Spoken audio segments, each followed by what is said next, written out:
seorang pembantu rumah tangga, tukang cuci yang bisa membawa ibu haji ke ibadah. Dan ibu itu terima Tuhan Yesus. Saya khotbah di sebuah kota atau di sebuah jemaat di dekat kota Malang, tepatnya di Karangploso.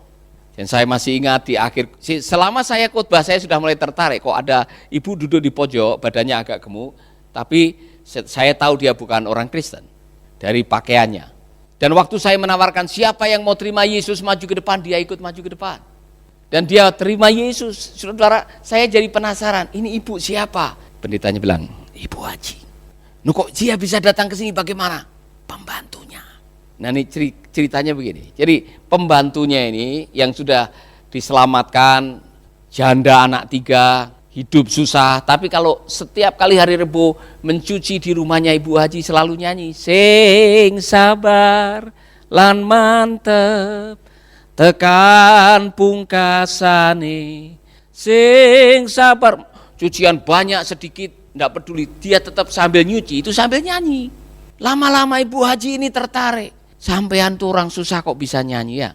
Saya itu suami punya selepan, punya ladang, punya sawah, kok enggak bisa nyanyi.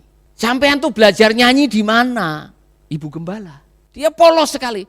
Kalau ibu nanti mau belajar nyanyi hari Minggu ikut saya. Polos sekali. Dan dia tidak bisa mengutip kitab-kitab suci untuk mengkhotbahi orang, tapi dia sederhana saja. Kalau mau belajar nyanyi hari Minggu saya, benar, hari Minggu ikut dia. Mau belajar nyanyi sing sabar lan mantep, saudara. Hari Minggu ini dia ditangkap oleh Tuhan, percaya kepada Tuhan Yesus. Seorang pembantu bisa memenangkan jiwa. Amin.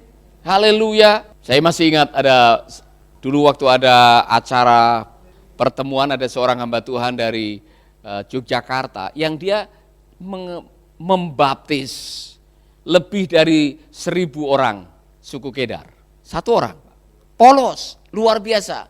Tidak ada gelar. Tapi dia punya passion, punya gairah untuk memenangkan jiwa. Saya mau gereja Tuhan kembali sadar bahwa panggilan kita adalah memenangkan dan memuridkan. Bukan mengundang orang, apalagi orang dari gereja lain. Ya kan? Jadi, go and make disciple dirubah menjadi come and become my members. Saya ulangi lagi, kalau ini tidak dirubah, paradigma kita tidak berubah, maka jumlah orang percaya tidak ditambahkan. Yang ada adalah Kristen kaki gatal. Saya tulis di status saya, banyak yang nanggap itu, ya kan? Kristen kaki gatal, ya kan? Datang ke sebuah gereja A, tersinggung dengan pengurusnya, pindah ke gereja B. Ya, gereja B kecewa dengan pendetanya karena khotbahnya terlalu lama, pindah ke gereja C. Pindah ke gereja C, tidak ada sembako, pindah lagi ke gereja D, ya kan? Jadi yang lucunya adalah saya mau katakan ini, kita harus jujur saudara, kita berani dievaluasi. Kalau ada gereja besar dari sebuah kota mengatakan saya mau menjangkau Bali, sampai di Bali dengan biaya miliar-miliar, yang didatangkan adalah orang-orang dari gereja yang lain. Dari sisi misi, kita sedang melakukan kesalahan besar. Karena uang misi tidak digunakan untuk menjangkau dan memuridkan, tapi untuk memindahkan. Kita semua harus bertobat. Amin, haleluya. Saya ulangi lagi, jangan tersinggung. Pak Rehat Bonke, saya dengar sendiri di satu kongres gereja sidang jemaat Allah di Australia. Saya hadir di situ dan dia mengatakan 5.000 jiwa dari gereja lain pindah ke gereja saudara. Satu pun malaikat di surga tidak ada yang bersorak-sorai. Siapa yang bersorak-sorai? Bendahara, Bapak Gembala, Ibu Gembala. Tetapi satu jiwa yang diselamatkan, ribuan malaikat bersorak-sorai. Mari kita membuka diri untuk mengubah paradigma. Sebab kalau tidak, gereja kita menjadi gereja yang terhilang. Gara-gara kita sudah tidak menjangkau orang yang terhilang. Bisa-bisa nasibnya menjadi pendeta yang terhilang. Karena pendeta tidak menjangkau orang yang terhilang lagi. Amin. Sukacita saya ialah kalau terima SMS, Pak saya bukan orang Kristen, tapi saya percaya Yesus. Haleluya. Saya minta didoakan, saya percaya Yesus, haleluya. Saudara-saudara, tugas kita masih sama. Amanat agung tidak berubah. Situasi apapun juga, Matius 28 ayat 19-20 belum dibatalkan. Artinya gereja Tuhan masih punya amanah yang sama. Mari kita berlomba-lomba memenangkan jiwa, bukan berlomba-lomba memperbaiki fasilitas. Sekarang untuk menarik orang, saudara-saudara, ada yang dalam gerejanya itu ada asap. Iya kan? Silakan kalau saudara mau membeli. Jangan sampai menarik orang datang gereja karena fasilitas. Tapi karena ada hadirat Allah di situ. Kalau saudara punya uang silakan, saudara mau bikin fasilitas apapun juga, tetapi jangan sampai orang datang karena fasilitas. Orang datang oleh karena kita mau berjumpa dengan Tuhan dan kita menjadi jemaat yang mau pergi, bukan yang hanya datang, tapi pergi memberitakan kabar kebenaran. Amin. Haleluya. Mohon maaf ya, jangan tersinggung. Kapan terakhir kali Anda menuntun orang percaya Yesus? Kapan terakhir kali Anda bersaksi kepada orang yang belum kenal Dia? Kapan terakhir kali saudara menumpangkan tangan berdoa untuk orang yang sedang membutuhkan pertolongan Tuhan? Kapan terakhir kali Anda mengucapkan kata-kata firman orang yang sedang haus kata-kata dorongan?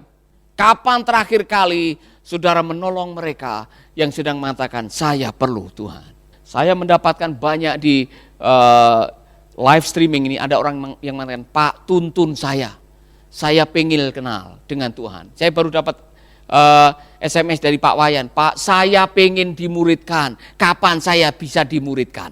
Saudara, ada banyak orang di sana yang pengen mendengarkan kabar sukacita. Makanya Alkitab mengatakan alangkah indahnya telapak kaki orang yang memberitakan kabar sukacita.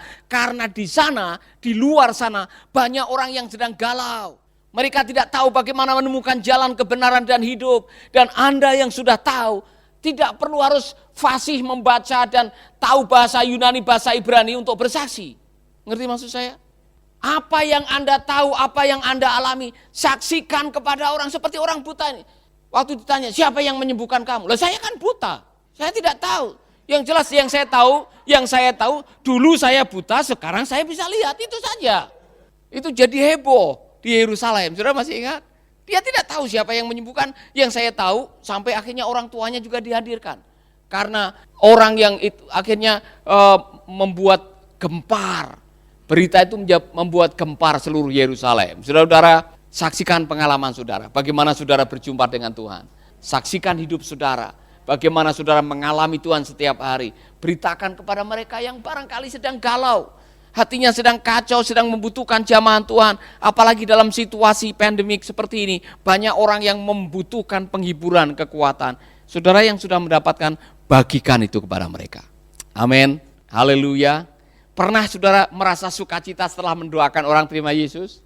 Wow, saya pernah pelayanan di Pulau Sabu jumpa pendengar jadi dari jam 5 sampai jam 2 pagi. Siapa yang ikut waktu itu Pak Adi? Adi ikut. Ingat waktu kita di hotel orang masih berdatangan, ya kan?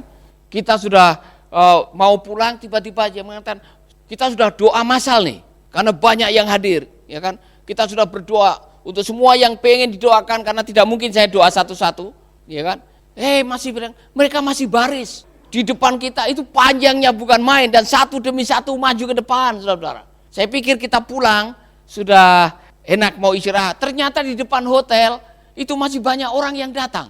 Pengalaman yang tidak pernah saya lupakan, orang haus akan Tuhan, dan luar biasa, saudara. Ternyata banyak orang yang haus akan kebenaran. Dan saudara yang sudah dipertemukan dengan Tuhan, bukan kebetulan saudara datang bersekutu, karena di sana ada orang-orang yang membutuhkan kehadiran saudara. Go and make disciple. Go. Sekarang coba lihat wajah temanmu sedikit dipelototin. Go.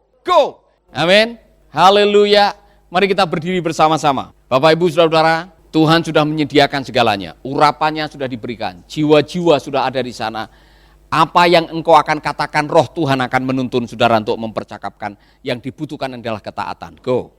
Kalau Anda ingin melihat jumlah umat Tuhan ditambah-tambahkan oleh Tuhan, bagian kita adalah go and make disciple. Bagian kita adalah go and make disciple. Amin. Amin. Jadi ini yang tamat-tamat ini yang akan diwisuda, saya sudah punya lahan. Go Singaraja. Go Nusa Dua. Go Tabanan. Amin. Haleluya. Diberkatilah yang mengandalkan Tuhan.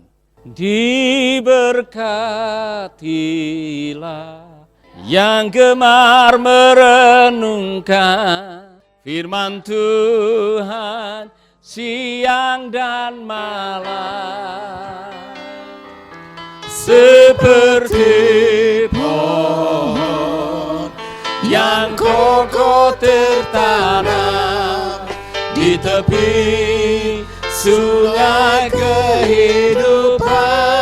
Diberkatilah, diberkatilah. Amin, amin. Firman Tuhan siang dan malam, seperti pohon yang kokoh tertanam di tepi sungai kehidupan. Bapak Ibu Saudara-saudara yang mendengar lewat radio maupun menonton lewat live streaming, dan saudara ditemplah oleh firman Tuhan. Pagi hari ini saudara mengatakan dalam hati, Tuhan, utuslah aku mau pergi, aku mau memberitakan kabar baik, aku mau bersaksi. Taruh tanganmu di dada, dan saya akan berdoa buat saudara-saudara. Amin, amin, amin, amin, amin. Bapa dalam surga, aku berdoa buat umatmu, jemaatmu dimanapun mereka berada, yang hari ini telah mendengarkan kebenaran, dan kami mau mengatakan, ya Tuhan, inilah aku. Utuslah aku, pakai hidupku. Aku mau pergi mentaati firman-Mu, memberitakan kabar baik, mendoakan mereka yang sakit, membebaskan yang terbelenggu, memberi makan yang lapar, beri pakaian kepada yang telanjang. Tuhan, berkati hidupku sehingga aku menjadi alat-Mu di dalam nama Yesus. Sahabat, Anda baru saja mendengarkan program Making Life Better. Hubungi kami di 0811 3901 144 atau 0811 3901 140. Mari dukung pelayanan Making Life Better melalui rekening BCA 66 900 30525. Sekali lagi, 66 900 30525. Atas nama Paulus Wiratno. Terima kasih, Tuhan Yesus memberkati. Making life better, bikin hidup lebih baik.